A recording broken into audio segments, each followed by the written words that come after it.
Welcome back to another new video in SD bio life with life science. দেখো, রিনিট 2026 যারা exam দেবে তাদের জন্য আজকের কিন্তু খুব কয়েকটা ভালো খবর রয়েছে এবং তার সঙ্গে নিট অ্যাসপিরেন্ট, ফিউচার অ্যাসপিরেন্ট যারা রয়েছে, বিশেষ করে 2027 বা 2028 দেবে তাদের জন্য বেশ কয়েকটা খুব ভালো খবর রয়েছে আজকে শেয়ার করব। তার সঙ্গে অ্যালেন এবং ফিজিক্সওয়ালার অলোক পান্ডে স্যার এবং খান স্যারের কয়েকটা মন্তব্য জানাবো এবং অ্যালেন যে চিফ রয়েছেন তিনি যে কথাগুলো বলেছেন, কেন এই রিনিট 2026 দুশ্চিন্তার কারণ নয় সেই কারণগুলো শেয়ার করব। তার সাথে ওবিসি এবং SC ST ওবিসি সার্টিফিকেট রিভেরিফিকেশান বা নতুন ওবিসি যে লিস্ট তৈরি হলো সেটা নিটের 2026 অর্থাৎ যারা রিনিট দেবে তাদের উপর কতটা প্রভাব পড়বে, কারা লাভবান হবে, কারা ক্ষতিগ্রস্ত হবে, এ সম্পর্কে ডেটা নিয়ে আজকে আলোচনা করব। তাই ভিডিওটা অবশ্যই শেষ পর্যন্ত দেখো। ভালো লাগলে লাইক করে বন্ধুদের শেয়ার করে দিও, চ্যানেলে নতুন হলে চ্যানেলটা সাবস্ক্রাইব করে দিও। দেখো, প্রথমেই আসি আমরা নিট 2027 বা 2028 যারা ফিউচার অ্যাসপিরেন্ট রয়েছে তাদের জন্য কিন্তু নিট এক্সামের বিপুল পরিবর্তন এসছে, সেইগুলো একটু বলে নিই, তারপর রিনিট নিয়ে ডেটা নিয়ে আসবো। দেখো, এই যে নিট স্ক্যাম হচ্ছে প্রতি বছর 2024 হয়েছে বিপুল পরিমাণে, যার ফলে কাট অফ অনেকটা হাই চলে গেছে। তাই এবারে যেভাবে প্রেশারাইজ হয়েছে এবং পার্লামেন্টে ডেকে এনটিএর আধিকারিককে থেকে সেখানে সাফাই দিতে হয়েছে পার্লামেন্টের সামনে এবং সেইখানে কিন্তু পরীক্ষার যে প্যাটার্ন, সেই প্যাটার্ন নিয়ে কিন্তু তারা একটা সাজেশন দিয়েছেন। সেই সাজেশন হচ্ছে রাধাকৃষ্ণনের যে কমিটি যে সাজেস্ট করেছিল সেইগুলো কি পরিবর্তন হতে যাচ্ছে সেই বিষয়ে বলবো। দেখো যেমন এরপরে 2027 থেকে কিন্তু সিবিটি মাধ্যমে নিট এক্সাম হবে, এটা একদম লিখে নাও। তাই তোমরা আজ থেকে যারা ফিউচার অ্যাসপিরেন্ট রয়েছে প্র্যাকটিস করো কম্পিউটার কীভাবে উত্তর দিতে হবে। এবং এডুকেশন মিনিস্টার বা ধর্মেন্দ্র প্রসাদ সিং তিনিও কিন্তু এই সিবিটির মাধ্যমে নিটের কথা একদম পুরোপুরি সাংবাদিকদের সামনে ঘোষণা করে দিয়েছেন। এবং জয়েন্ট এন্ট্রান্সের মতো কিন্তু দুটো ফেজে হয়তো হবে না, কিন্তু একাধিক শিফটে হবে, কারণ কম্পিউটারের অ্যাভেলেবিলিটির উপর ডিপেন্ড করছে এই সিবিটি টেস্টের মাধ্যমে, সেই জন্য একাধিক শিফটে হবে। এগুলোকে মাথায় ঢুকিয়ে নাও। এবার অ্যাটেম্প্ট লিমিট, অর্থাৎ একজন নিট এক্সাম যে ম্যাক্সিমাম কোনো লিমিট ছিল না, সেটাতে কিন্তু জয়েন্ট এন্ট্রান্সের মতো অ্যাটেম্প্ট লিমিট আসবে। খুব সম্ভবত 3টে ম্যাক্সিমাম তুমি নিট এক্সাম দিতে পারবে, দিতে পারবে না। আরেকটি সাজেশান রয়েছে আপার এজ লিমিট নিয়ে। আপার এজ লিমিটের কিন্তু রেস্ট্রিকশান আসছে, সেটা এক্স্যাক্টলি আমি এখন আন্দাজে কিছু বলবো না, তবে একটা এজ লিমিটের একটা আপার রেস্ট্রিকশান আসবে।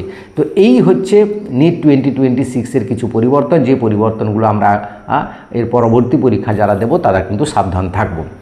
এবার আসি, রিনিট এক্সাম অনেকের কাছে কিন্তু সাপে বর হয়েছে। অনেকেই ভাবছো যারা 580 কাছাকাছি পেয়েছিলে বা তার প্লাস বেশি পেয়েছিলে বা তার একটু কম পেয়েছিলে, তোমরা হয়তো মনে কষ্ট পাচ্ছ যে রিনিট এক্সাম তো এবারে কঠিন পরীক্ষা হবে, তাহলে আমরা কি আর সেই নাম্বার পাবো? সেই নাম্বার পাবো না। তাহলে কিন্তু তোমাদের জন্য বলে দিই, এই রিনিট এক্সামটা কিন্তু তোমার সাপে বর হলো, কারণ তার বিশেষ কয়েকটা কারণ রয়েছে। কারণ এই যে কোশ্চেন লিক হওয়ার পর রিনিট পরীক্ষাটা ডিসিশান নেওয়া হচ্ছে, তারা কিন্তু এটা কিন্তু তোমাদের সুবিধে হবে। কারণ যারা 580 পেয়েছিলে বা 600 পেয়েছিলে, তোমরা এই যে কোশ্চেন লিক হয়েছে সেটাতে কতজন পরীক্ষা দিয়েছে তোমরা তো জানো না, সেটা 5000 না 6000। মানে 2024-এ যে ফুল মার্কস 720-তে 720 পেয়েছিল, ফুল মার্কস পেয়েছিল, সেই ফুল মার্কসের সংখ্যাটাই এবছর কিন্তু মারাত্মকভাবে বেশি হতো। কারণ যাদের কাছে কোশ্চেন গিয়েছিল তারা 700 মানে ফুল মার্কস বা 700-র উপরে নাম্বার পেয়ে যেত। বহু ছাত্র, সেটা 5000 না 6000 কেউ জানে না। অর্থাৎ আমরা যারা বলছিলাম 600 প্লাস পেলে গভর্নমেন্ট মেডিকেল কলেজ পেয়ে যাবে, সেবারে কিন্তু 635-এ গিয়ে ঠেকেছিল লাস্ট কাট অফ, অর্থাৎ 35 নাম্বার বেড়ে গেছিলো। অর্থাৎ বুঝতে পারছো এবারে কোথায় যেত, এবারে 645-এর নিচেই নামতো না জেনারেল ক্যাটাগরিতে কাট অফ। তাই তোমরা যারা 580 পেয়ে ভাবছিলে গভর্নমেন্ট কলেজ পেয়ে যাবে, পেতে না।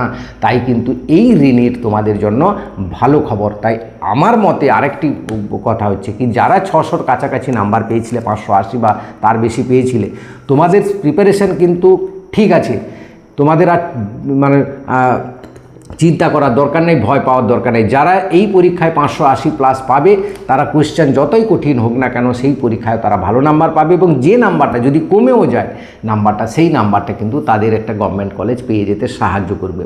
অনেকের প্রশ্ন করেছো যে অ্যালেন বা ফিজিক্সওয়ালাতে যারা এক্সাম দিচ্ছ, অনেকে বলছো যে আমরা আগে যে মক টেস্টগুলোতে নাম্বার পেতাম এখন মক টেস্টগুলো নাম্বার কমে যাচ্ছে, তাই একটা আমাদের দুশ্চিন্তার কারণ হয়েছে।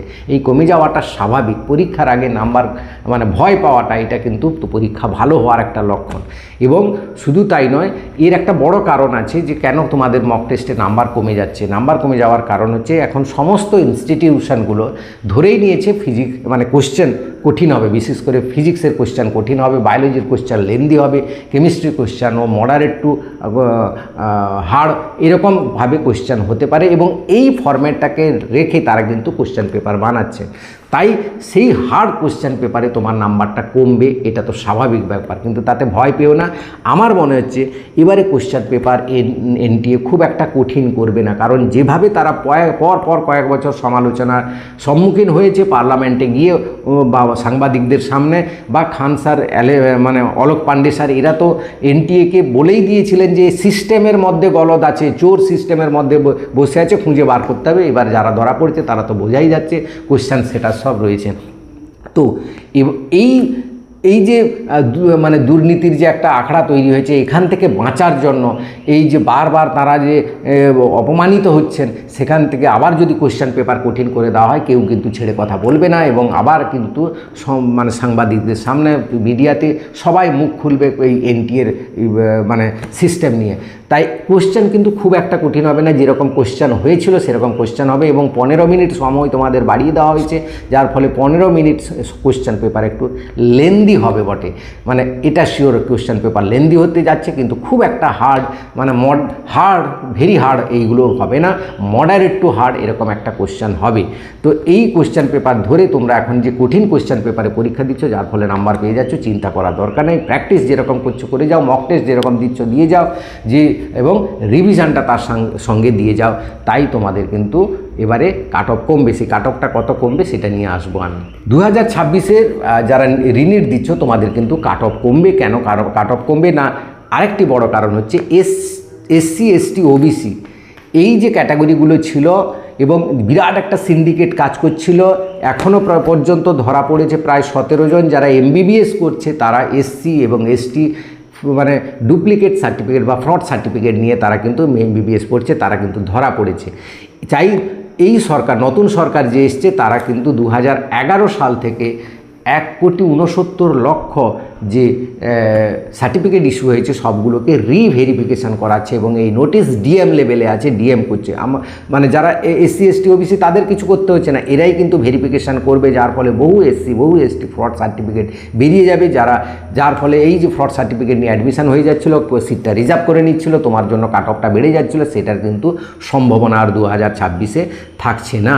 ওবিসি থেকে 144টা উপজাতিকে কমিয়ে দেওয়া হয়েছে, 66টা জাতিকে রাখা হলো সেই 2010 সালের যে লিস্ট ছিল, তাতে কিন্তু ওবিসির সিট সংখ্যা 7% কমে গেল, 10% কমে গেল, এবং জেনারেলদের ক্ষেত্রে 10% সিট সংখ্যা বাড়লো। তাই জেনারেলরা যে কাট অফে ছিল তার থেকে একটু কাট অফ তো কমবেই, জেনারেলদের জন্য 10% সিট বাড়লো। এবারে সিট সংখ্যা কিন্তু 100টা মতো বাড়তে চলেছে, এটা যা খবর। কারণ আমাদের যে বর্তমান মুখ্যমন্ত্রী এবং বিজেপির যে রাজ্য সভাপতি সমীক ভট্টাচার্য, এনারা কিন্তু গেছিলেন দিল্লি, স্বরাষ্ট্রমন্ত্রী প্রধানমন্ত্রীর সঙ্গে বৈঠক হয়েছে। সেই বৈঠকে যে 4টে নতুন মেডিকেল কলেজ আসছে এবং একটা এইমস, টোটাল 5টা মেডিকেল কলেজ আসছে। তাই 2027 বা 2028-এ যারা পরীক্ষা দেবে তাদের জন্য অত্যন্ত সুখবর। এবং এবছর পশ্চিমবঙ্গকে স্পেশাল প্যাকেজ ঘোষণা করেছে, তার ফলে কিছু সিট তো বাড়বে, 100 তো মিনিমাম বাড়বে, সেটা 200ও হতে পারে এবছর, কারণ পশ্চিমবঙ্গের জন্য কিছু স্পেশাল অ্যাডভান্টেজ দেওয়া হবে, এই কথাটা বারবার বলা হচ্ছে এবং শুভেন্দু অধিকারীও কথা বলেছেন। তাই এই সিটটা বাড়লে তোমাদের জন্য কিন্তু সুখবর আসতে চলেছে। এবং তার সাথে নতুন 4টা যে মেডিকেল কলেজ হবে, কি হচ্ছে না, আলিপুরদুয়ার হচ্ছে, কালিম্পংয়ে একটা, দক্ষিণ দিনাজপুরে একটা, আসানসোলে একটা, এই 4টে মেডিকেল কলেজ, একটা এইমস। এই 4টে মেডিকেল কলেজ বা একটা এইমস, টোটাল 5টাতে কম করে 500টা সিট তো বাড়ছে 2027 থেকে, তাই না, গভর্নমেন্ট কলেজ হিসাবে। তাই এই 500টা সিট আর সামনের বছর বেড়ে যাওয়া মানে রিনিট মানে নিট এক্সাম তারা যারা ফিউচার অ্যাসপিরেন্ট রয়েছে 27-28-এ দেবে তাদের জন্য খুব সত্যি ভালো খবর। তোমরা কিন্তু আজ থেকে লেগে পড়ো, এক চান্সে যদি ক্র্যাক করতে চাও এই 500টা সিট এক্সট্রা ইনক্রিজ হচ্ছে, তার জন্য তোমাদের খুব সুবিধা। এবার আমি আসি যে কাট অফ কীভাবে যেতে পারে, এই রিনিটের কাট অফ কেমন যেতে পারে। দেখো আমরা দিয়েছিলাম 580 প্লাস, এবারে কিন্তু 590 প্লাস মানে 600-র কাছাকাছি তোমাকে ধরতে হবে।